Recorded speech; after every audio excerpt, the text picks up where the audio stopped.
Welcome to the Feminine Truth Podcast with Miranda, a place where you can reconnect with your wild, cyclical, and fierce truth. I am Miranda, a mentor, guide, healer, and intuitive coach. I guide women on a journey of remembrance, reconnection, and embodiment of their inner feminine truth. Join me each week to tap into raw, unedited, and unfiltered sacred conversations to help women tap into their inner feminine truth to become bold, unshakable, and apologetic in who they truly are. Let's jump into today's sacred conversation.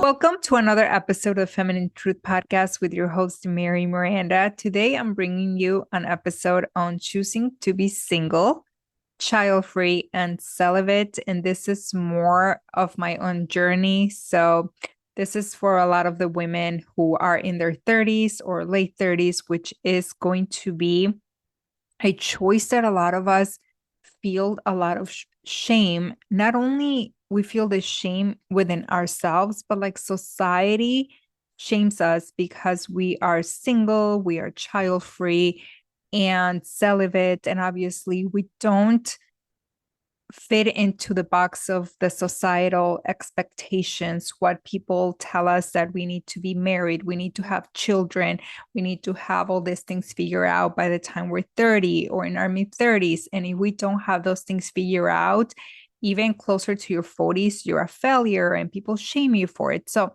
I kind of wanted to talk about like my journey when it comes to these three things and not fitting and conforming to society and the expectations of everyone else and being shamed by it. And the first time that I ever experienced that being shamed by it was after my divorce. So I divorced 2 years ago and I tried getting back into the dating world, but things haven't really worked out simply because I haven't met the person that's for me. And the reason why I made the conscious choice to be single, and it's not because of the lack of admirers or men. It's because I'm truly, genuinely just want to be in a deeply committed relationship with myself. I truly want to just be in a relationship with me and the center men, which I have been doing the past 7 months. And for me, the priority, it's my inner peace. And I'm focusing right now on my online projects. I'm focusing on this podcast. I have another podcast that it's about Latinas. So I'm trying to get that project moving. I'm trying to also have relaunching my business again, my coaching business again, with something that feels very ethical to me, because I took a step away from the coaching industry as I had known it for the past few years, because I was not aligned with how capitalistic it felt anymore.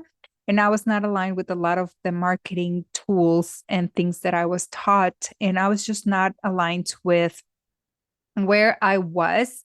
And I think that's another reason why things never truly worked out, because it just was not authentic with who I am. So I'm trying to come back with things that are more ethical and are more aligned with me, with who I am and what I stand for. And integrity is one of my core values. So I'm focusing right now on that. I'm focusing on my business. I'm focusing on this beautiful podcast. I'm focusing on my other podcast.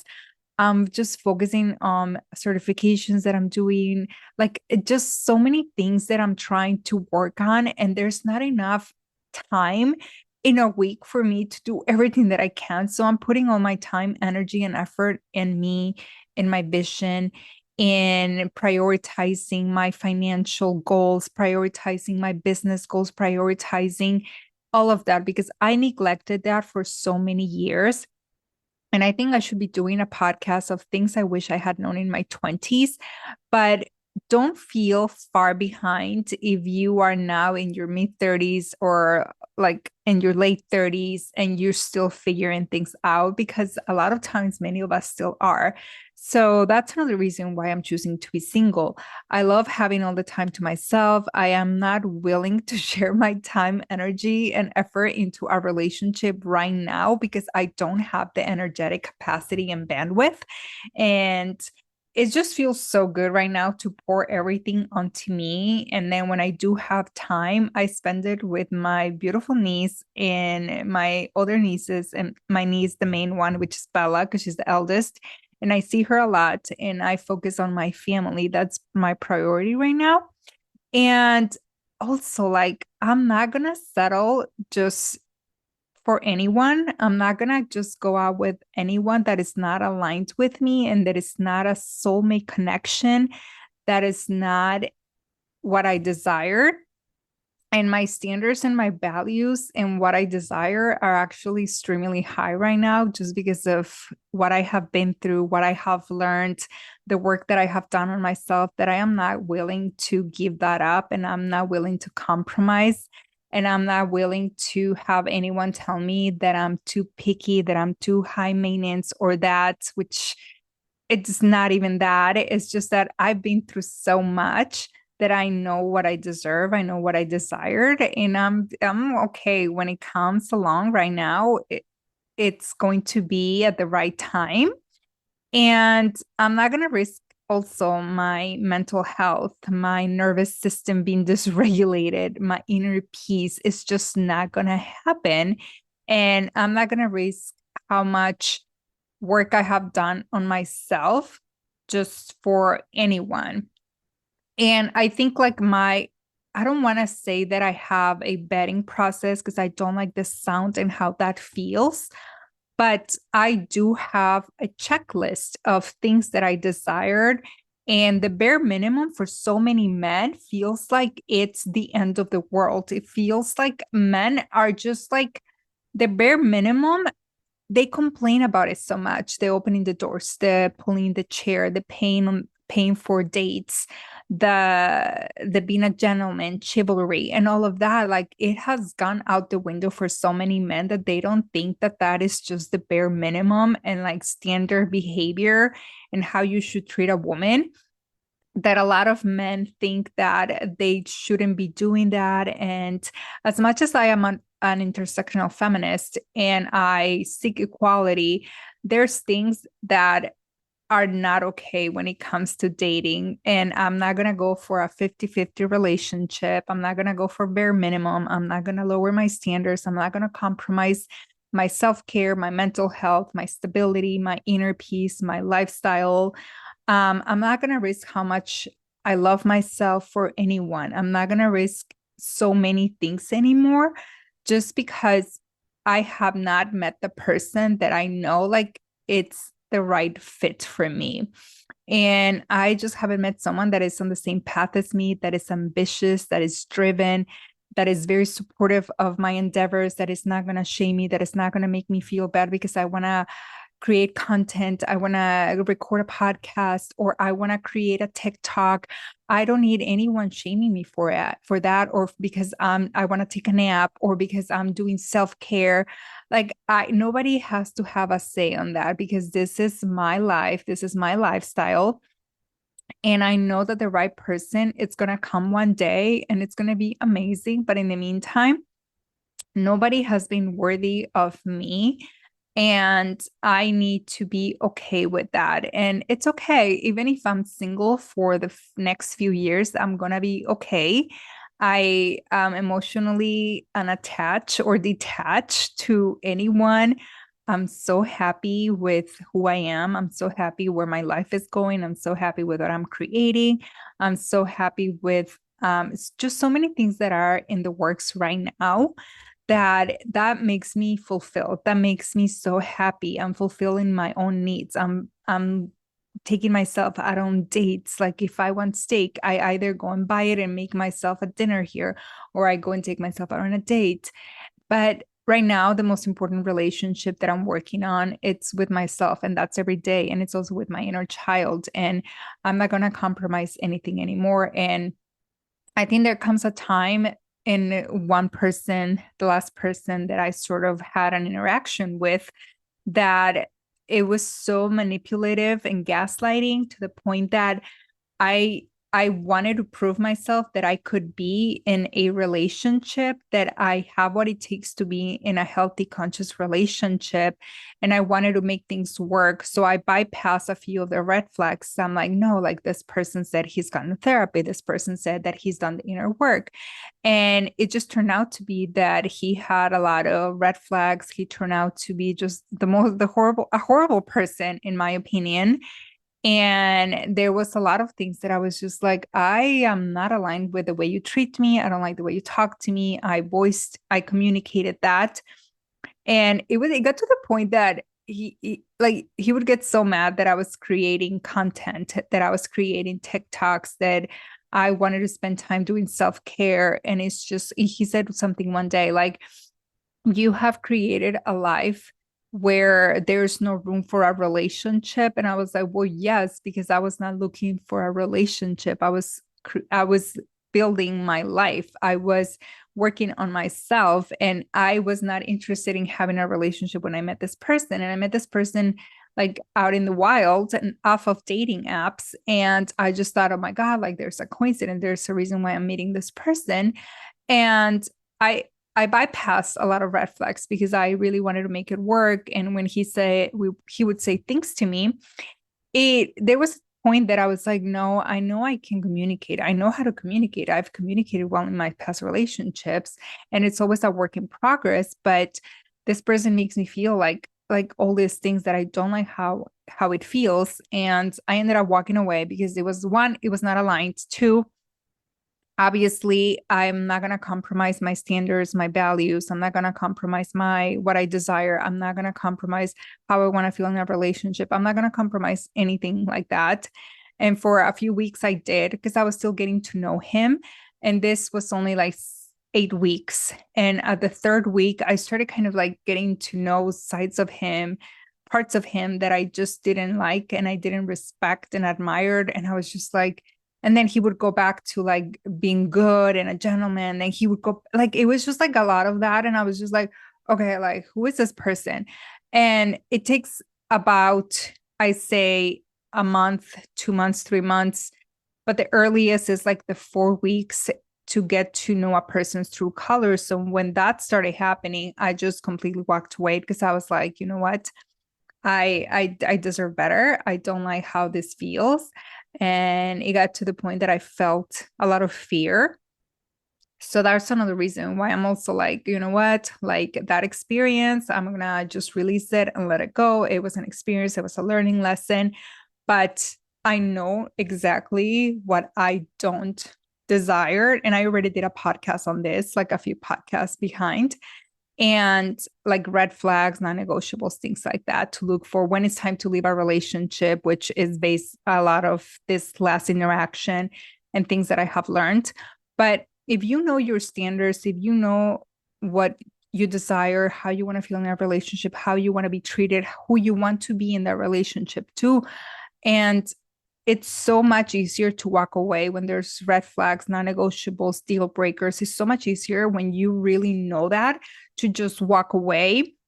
And not just because things didn't work out doesn't mean that I don't believe in love. Like I still believe in love. Like I gave a chance to someone that was not my type, someone that I was giving him the benefit of the doubt because he said he'd done the inner work.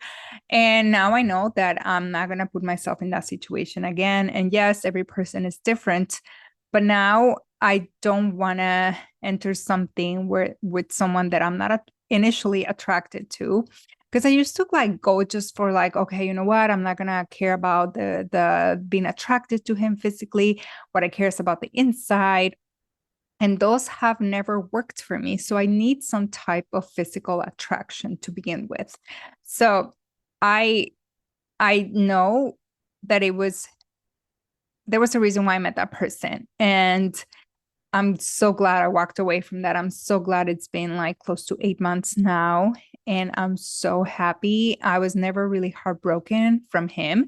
I was more like mad about at myself for what I had experienced. I'm more mad at myself because I bypassed the red flags because I wanted to make things work. I didn't want to have another failed relationship. And I let ghosts of so many things that I should have been like, no, no, you know better than this. And when things started like getting like just too much for me, that was like, no, like I would need to get out of here. And I was trying to find a way to just break things off.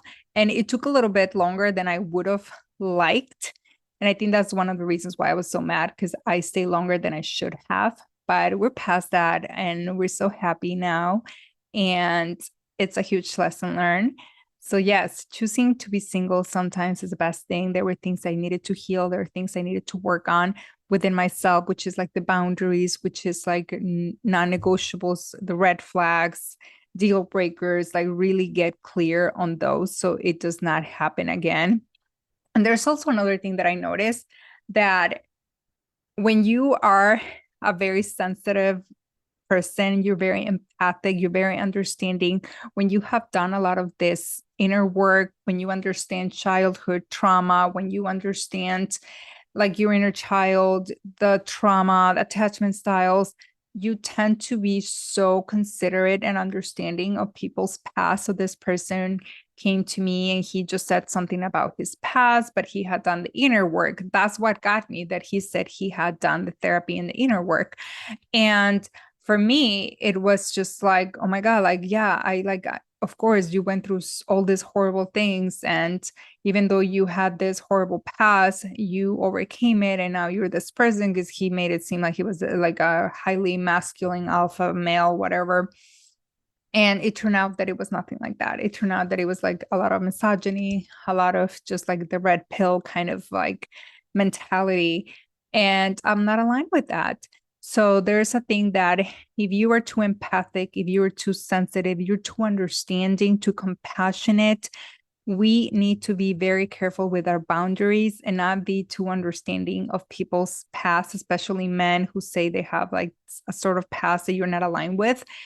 And just because we are understanding doesn't mean that we need to give these people a chance, and not to bypass what they're communicating about their past. I know people can change, and that's one of the things that got me, that I'm like, well, people can change, because I've changed. I've healed so much from my codependency, from being a pick me to being who I am. And I've changed a lot of my patterns. I've changed a lot of my wounding. I've changed a lot of things. So I know people can change because I've changed. So I believe that in other people. But like, when it comes as very emotionally abusive, that is something that it cannot be bypassed just because you understand the person's past and childhood and what they've been through.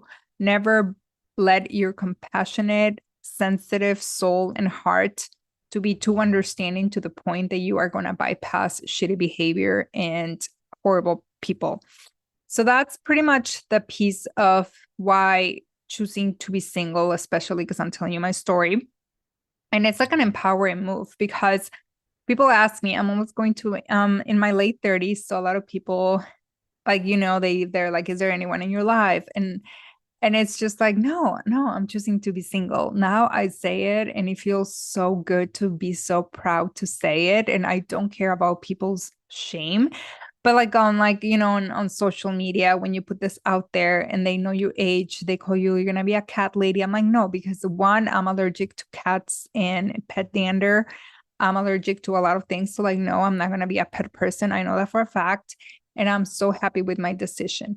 But now let's move on to my decision to also be celibate, because you can be single by choice and still choose to be intimate with people, but I'm choosing to be celibate. And it's one of the most empowering. And I just love that decision, just because it just feels so good. And I'm so much happier without it than feeling like this coercive control and force to be intimate with someone that you don't want to. And it just feels so good to have this power and say like, no, I don't desire to be intimate with anyone. I am so happy with this decision. My body doesn't feel safe too at the same time, because it's healing from a lot of harassment, trauma, a lot of coercive control. So it just feels so good to be in this moment that I don't desire it. I don't need it. I don't crave it. It's to the point that I feel just so at peace. And I'm not willing to, as women, it's your choice. You can be sexually liberated. You can be, you can tap into pleasure. There's no shame about it. Nobody should be shaming you for that because it's your body, it's your choice, whatever you decide. I am choosing to be celibate in this phase of my life. And it feels so good to be just like with myself, pretty much.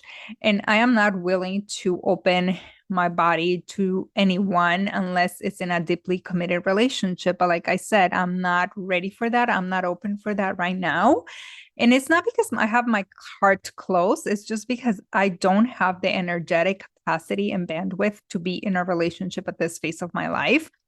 And I don't even want to get into more details when it comes to that. But a lot of times, a lot of women struggle with intimacy because they don't feel safe with that person. So your body's not going to feel safe opening up and exploring pleasure.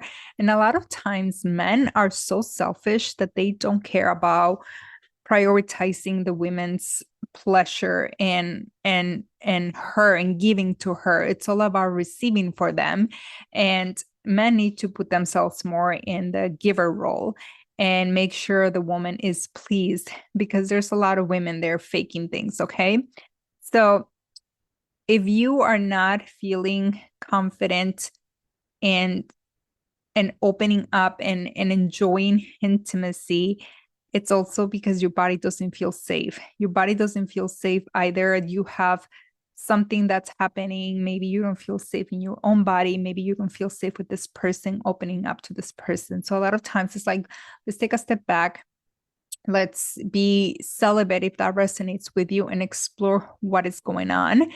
But like I said, men these days, and this is my personal opinion and what I have experience with women too around me when we have these conversations, is that men these days don't know what they are doing in the bedroom. And don't settle for mediocre intimacy. Like, don't settle for that. I've done that in the past, and it's not worth it. I've done that in the past where it's been a lot of faking things. It's been a lot of like less than just a few minutes, and that doesn't lead to a great connection. So if this is something that's important to you, because I know this is something that is important to a lot of people, men, women, but I'm talking specifically to women, don't settle for mediocre intimacy. And also, you have to feel safe communicating your needs, what you desire with the other person. But in order to do that, you have to feel safe in the relationship, feel in a connection with this person to voice your desires, what you need for your body to also open up and truly enjoy. So my priority right now, because a lot of people lead with a sexual connection, even men, when you meet men, a lot of times you can be a very sexually liberated woman, and when you meet a person and then you want to take your time, but you meet someone that brings up intimacy or sex like super fast within the first texts and conversations. And a lot of times, like, like they get the hormones and those feelings going, and you end up breaking your own rules, and you have to find a way to create non-sexual connection and intimacy with someone and not prioritize a sexual connection first, because it's what happens with a lot of people. They make this their primary connection. So what happens when you take away the sexual intimacy? Where is that other non-sexual intimacy? Like, do you guys have anything in common? Do you guys are able to carry on deep conversations where there's a lot of substance, there's a lot of depth? Are you able to create a connection with this person outside of sex? And when you take away the sex, do you even have a relationship and a connection with this person? That is the most important thing. So for me, it's really important to create a non-sexual connection with someone.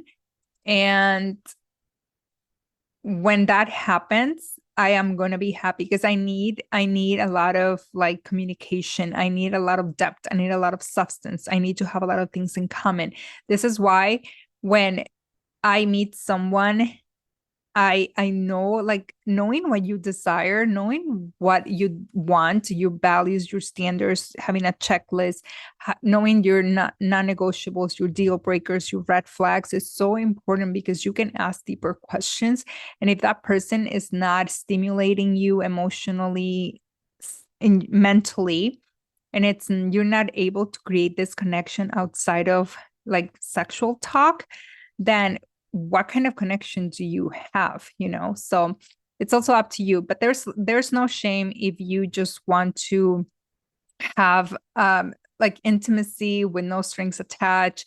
It's your body, it's your choice, it's whatever you want to do. But for me right now, this feels so good. And I don't know. I'm just not in that era. I'm in my celibate era, my single by choice era. I'm so happy with this. And there's also another thing that I've been wanting to talk about. And maybe this should have been a separate podcast, but this ties with this just because they are so intertwined with also being choosing to be child free and consciously choosing not to have children. And there was also like this period of time that I kind of back and forth, like, yes, maybe I do want to have children, maybe I don't want to have children. But this was me trying to convince myself to have a child, just because what if I regret it later in life? And when I really sat down and was in meditation and was just in like more in contemplation, I'm going to put it that way, I've never felt the itch to be a mother. Like, I've never pictured myself pregnant and with a belly. I've never pictured myself like going through those 10 months of like pregnancy or like the 40 weeks. I've never pictured myself since I was little of being a mother, of having a child. Maybe I played with dolls and babies, but I've never felt the itch to be a mom. I've never even felt the itch to get married. It's something that I always said, I'm never going to get married. I'm never going to have children since I was little. So I never grew up with that, even though I grew up like in a culture that prioritizes getting married and having children. Like, it was just something that I never felt within me. There's a lot of women that are like, oh my God, like, I just want to be a mom. Like, I can feel it. It's my dream. Like, I don't know what that feels like to feel that. I've never felt that. I have been so detached from feeling that. And I never thought I would get married, like I said. And I did end up getting married at 35, and I divorced 2 years ago.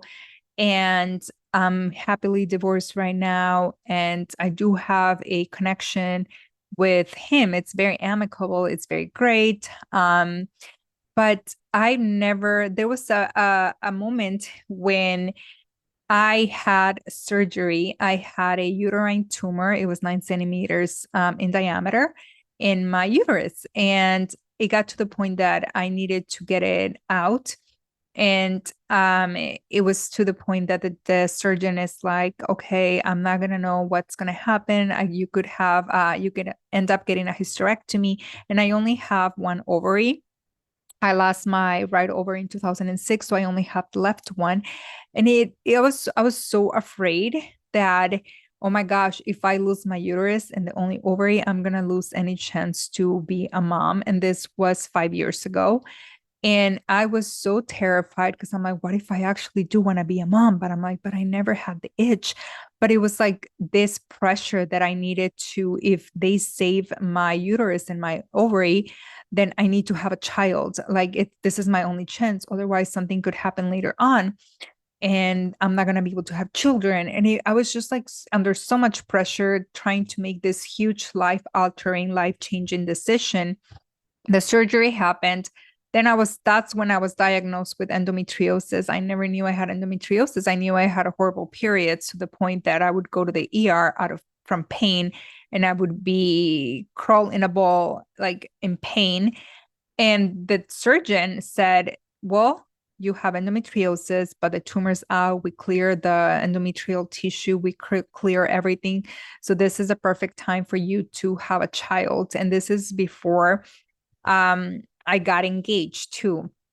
And I was in this headspace that when he found out, that's when he proposed. And that's when, okay, I'm like, I guess like this is my only chance to have a child, to be a mom. But it just never really felt aligned, and things happened where that never ended up happening within that marriage. But it got to the point that it was also like, oh my God, I don't see myself having children. And he also wanted to have children. So that was also another reason why I decided to divorce, because I'm like, well, I know there's like all these reasons why I'm leaving, but one of the reasons was also because he wanted to have children and I didn't at that when I made the decision to separate. And I'm like, he also deserves the chance to be a dad. So I'm not gonna take that away from him. He deserves someone that is more aligned with him than I am. And I also deserve someone that's more aligned with me than he is. And that's also another reason. And I've never told him that. But I, it got to the point that I'm like, okay, I'm gonna do what's best for me. I'm gonna choose myself. I love myself, and I'm gonna walk away from this. And it just felt like the very aligned decision. Fast forward to today. I know I have reproductive issues. I have endometriosis, which a lot of times can cause infertility and other things. So I've never tried getting pregnant. So I don't even know if I could have children. And it finally got to this year that I'm like, I need to stop like going back and forth when I already know I've never had the deep desire to be a mom. I know I wanted to do it more because of societal expectations, because what if something happens and I lose my uterus or I get a hysterectomy because of the fibroids or the endometriosis, or I lose my ovary like I lost the right one. And I just like, I'm like, I need to stop. I need to stop this inner conflict and make a decision and be okay with it and accept it. And when I said, I don't want to have children, it just like released so much pressure from me from so many years of feeling like I needed to be a mom. Otherwise, I was not going to be seen as good enough or successful, and I was going to be shamed by society. Why am I crying? So it felt so good to finally be aligned with this decision and be okay with it and understand that this is the best choice. And I've seen a lot of women around me who have struggled with being moms, and I don't desire that for myself. I don't desire to go through postpartum depression. I don't desire to go through the body changes. I don't desire to deal with all the responsibilities that come with having a child 24/7. You are a mom for the rest of your life, especially up until you're 18, that's, when they're considered minors, and you don't get breaks. Like, it doesn't matter if you're sick. It doesn't matter if you have a headache. Nothing matters. You are a mom 24/7, 365 days a year. You don't get a break. And you cannot, if you're going through something, you cannot put that in front of your children because you are a mom. And I've also like experienced a lot of the men not being fathers, not being good spouses, not being, where the load falls on the woman and the wife and the mother. The everything falls on her. She's in charge of the kids. She's in charge of everything. She has to think about everything. Like, she has to do the laundry. She has to cook. She has to feed the children. She has to worry about this. She has to worry about that. And it's just like the overwhelming load that mothers go through. I see it. I see it on social media. I see it with people that I know. And I don't ever want to go through that. And I don't ever want to go through the experience of having someone who's incompetent as a father and as a husband, that I cannot rely on him to help me willingly and not without me giving him a list, without me telling him, hey, you need to help me with this. You need to help me with take care of the children. You need to do this. You need to do that. Like, no, it's like mothering another person. Like, no. And I had to be okay with deciding that I don't want to ever put myself in that position. And I'm not saying that maybe I'm going to attract someone that is going to be a great father. Yes, that could happen, but I made the conscious decision that I don't want to deal with that and that I'm okay with this decision. And like, I don't want to be the cause of a child ever having to heal from me as a parent.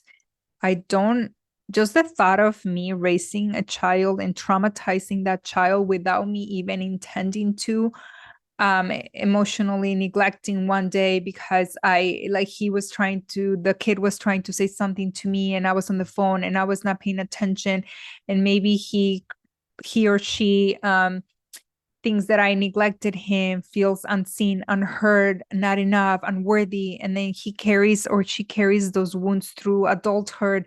And now that person has to heal from me as a parent. Like, I cannot even think about traumatizing a child enough to the point that they have to heal from me as a parent. And I just cannot bear with that. I cannot bear with those emotions. Those are too much. And raising a child in today's world and society is something that I also don't desire. And I'm not willing to bring a child into this world the way it is today. And I'm at the age that I am just like not willing to also deal with a lot of responsibilities when it comes to that. And this is not out of being selfish, because I feel like a lot of times when women explain the reasons why they don't want to have children, we are seen as selfish. But it's like, no, I'm consciously choosing this because I've seen too much. I've witnessed too much. I've healed too much from my childhood that I know that I never want that for a child of mine. So there was one moment in 2020 when I contacted someone that can tap into your spirit babies. Like, they can tell you how many babies you're going to have and all these things. So I connected with this person, and she did a reading for me. And it turns out that I have two spirit babies, a girl and a boy. And I created this relationship with them. This is more like you woo, very spiritual. And it was a beautiful experience, but it never felt like it could come to fruition in real life. Like, I'm like, oh, I know I have two spirit babies somewhere in another dimension, in another world, in the same timeline, but in a different world. But it never felt like it could come to this 3D reality on Earth and I could be a mom. Like, it just never felt like that. But just the idea that I have two spirit babies was very comforting for me. And the most important thing out of all of this is that I do have four little girls, four nieces, and I have a nephew, and they are my world. Like, I would do anything for them. I desire to be a role model for them. And lucky for me, like, they do see me as that. Well, one of them, because she's the one that's the eldest. So she sees me as that. So for me, that's the greatest gift, to be an auntie. And I can be a role model. I can be a guide. I can be their safe space. And that's very important to me. But with them, I sort of experienced like, can I be a mom? And it was just more like, oh my God, when it got too overwhelming, like, you can return back the children to their respective parents. And whenever they need help, like, they know that I can be there for them, you know?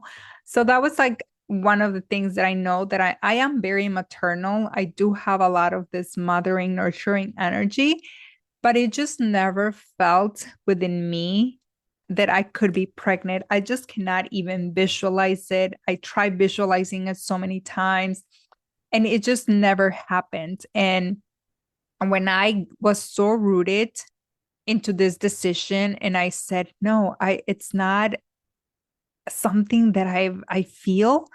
It's not something that I desire. It's not. And it took me a long time to make this decision and not have this inner conflict, not go back and forth like yes, no, maybe yes, maybe no. I spent so many years being undecided on that. I spent so many years because I'm like, okay, maybe I can freeze my eggs. I considered that before I was 35.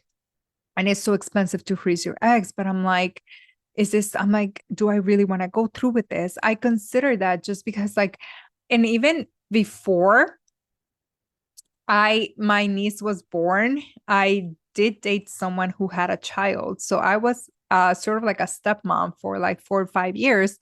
So I got to experience that too. And it was a lot.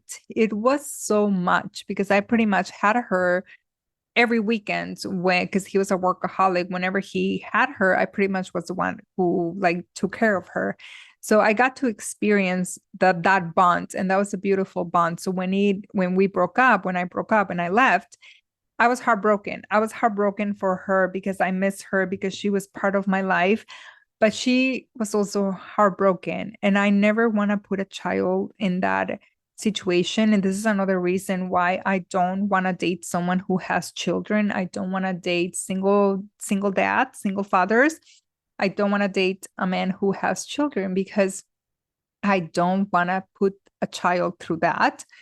And I don't want to have children. So I don't want to date someone with children. And this is something that is very hard for men to understand. And I get so much shame for this because they're like, oh, the age range that you are, when I was on dating apps like a year ago, when you are trying to find a man that's within the age range that you desire, and most of them are going to have children. I'm like, yeah, that's true. But I also know that that's not going to work out for me. And I know that my person is out there and it might take long for me to find it. It might not take long for me to find that person. It's okay. I'm okay. Like, I know that I don't want someone who has children. So if you are in this space where you are single by choice, maybe you're also, whether you're celibate or not, it doesn't matter. But the child portion, if you're a single mom, obviously, like, this is just my thoughts. I respect everybody's decision and opinion, but you also have to think about, like, if you want to date someone who has children, especially younger children, because those children can get so attached to you. Children can also be impacted by a breakup. They can suffer, and you never want to break their little hearts. And not only that, but like the co-parenting relationship with them, and you also have to, it's never going to be up to your schedule. It's always going to be when the parenting plan is always going to have to be the vacations around that, your dates around that. And I don't want to revolve my life and my schedule around somebody else's schedule, because their decision between him and the ex, it's going to be a priority over whatever you desire. So it's something that I don't desire, but if a lot of people are okay with that, it's something that I've dated men with children. This is how I know my decision is so rooted, because I've experienced this. I've experienced dating men with children, because before it was not a deal breaker before, until I've been on the dating scene and I've dated men with children, and I know now that it's not something that I'm aligned with. Like I said, I was someone's life for 4 or 5 years. And through the dating apps, through going on dates, meeting these people, like, they're never available whenever you desire, because they have a priority of being a father. So that's always going to be the priority. So it's also like a lot of women want to also be the priority. So there's also that conflict. But whatever you choose, make sure it's something that it's aligned with you, what you desired, your standards, your values, what you want for your life, how you want to spend your holidays, how you want to spend your vacations, your weekends. Because this decision came to me when I matched with someone who had a child, and he moved towns to be closer to the child. So that was one not issue, but that was like, when I met him, and I was like, oh, because I hadn't matched with him previously, And the first time it didn't work out because he lived far away. So now he moved closer to this child. Okay, fine. You're closer. Okay. Makes sense why he's doing the things he's doing. But then like when I met this person, like he had the child like 70% of the time. And it was like every other weekend, and it was like a few days during the week. So like there was never time whenever I wanted to, because we never met in person. We were trying to plan a date and it could never happen because of his schedule, because of his responsibilities. So I also have to respect that and be like, hey, like I respect that you're a father, that you have all these responsibilities, but this is not something that I'm aligned with.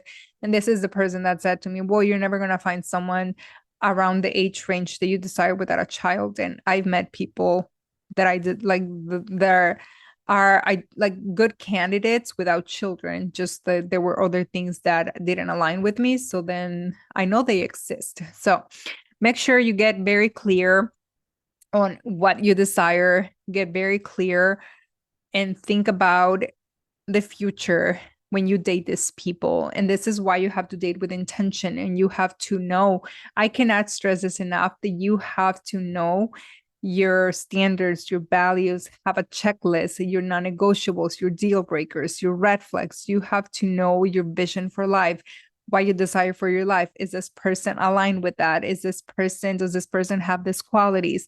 How you want to feel in that relationship, who you want to be as a woman for yourself within the context of that relationship too, how you want to feel in that relationship, how you want to be treated.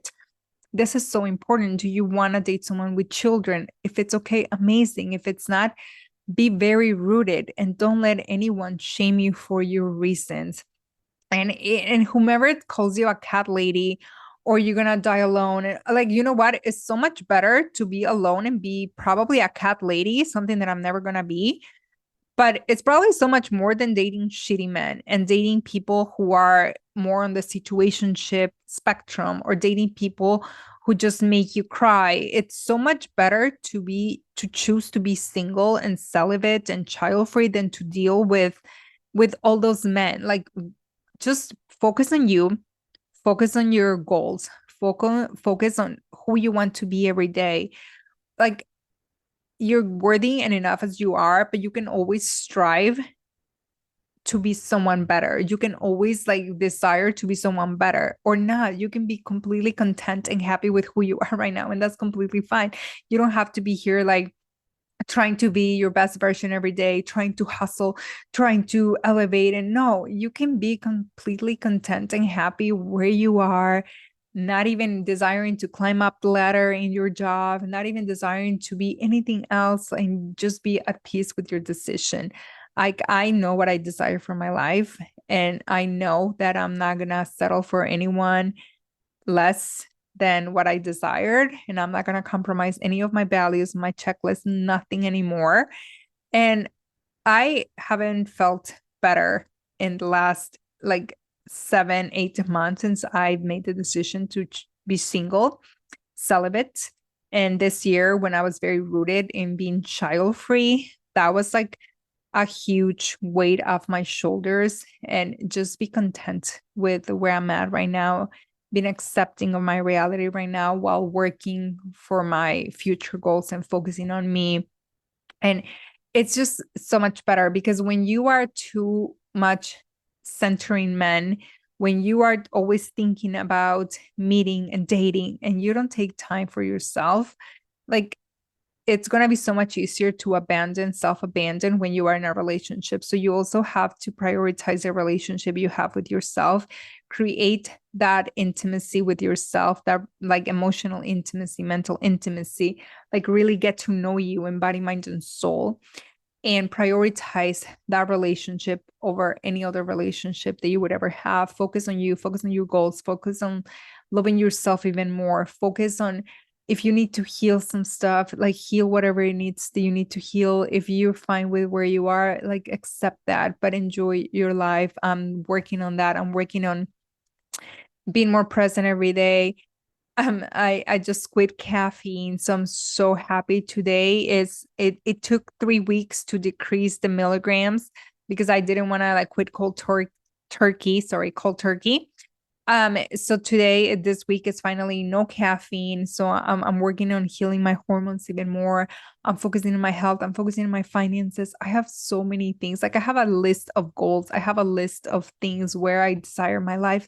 I'm so focused on that right now my heart is open, but I don't have the energetic capacity and bandwidth and time and effort and investment to be in a relationship, to do what it takes to be in a healthy, conscious relationship. When the time comes and I'm ready to be open for that and I meet the right person, it's going to be incredible. But in the meantime, I'm happy. I am excited about this podcast. I'm excited about if more things that I want to create with my life, with projects that I'm working on. So I hope that this resonated with you. I kind of just wanted you to get to know me a little bit more in my decisions and overcoming the shame that anyone puts on you because maybe you're 30 and you feel you're single, you feel like you're missing out, you want to have children, like you can still do all those things. But right now, if you are in a place where you are focusing on you, then that's okay. You never know what's going to happen in 6 months, in a year. Maybe you're going to meet the person and whatever it is that you desire. But I assume that a lot of people that looked at the title of this podcast, they probably have very similar values of choosing to be single, child free, which is a huge one, in celibacy. So I kind of just wanted to go dive deeper and go more in my decisions and where I'm at in my life and share more of me being more open and vulnerable. And hopefully, if you resonated with this, you can reach out to me, you can comment, you can put a do like a 5-star review, 4-star review, whatever it is that feels aligned with you. Reach out to me on social media, on TikTok and Instagram or Facebook, and let me know if this resonated with you. Let me know your struggles with making these choices, especially the child choosing to have children or not, which is something that a lot of people struggle with. And if you're choosing to be child free like me, like I want to hear from you. I'm trying to find my people, my community. But I hope this helped you get to know me a little bit more or feel comfort if you're also on this in this path, if you're also at this phase of your life where you are single, celibate, and child free, especially in your late 30s, if that resonates more, or early 40s, wherever it is that you are. I love you. Thank you so much for spending your time, your energy listening to this podcast. So let me know your thoughts, and I cannot wait for the next episode. Thank you so much for being part of this conversation on the Feminine Truth Podcast. This podcast is for you, for me, for us, for the Feminine Collective. Thank you for spending your time and energy with us. I so appreciate it. Please, it would mean so much if you could share this in your Instagram stories, in your Facebook stories, or everywhere, so this message gets spread and others can find this podcast and this conversation. And if you feel like someone needs to hear this message, please share with them. I would be so grateful for you, and let us know your thoughts, how this has helped you, how you connected with this topic, or how this has felt in your body. And lastly, if you feel the pull, I would be immensely grateful if you could take the time to leave a review so more people can find my podcast and this conversation. I'm sending you so much love, and I'll see you on the next episode.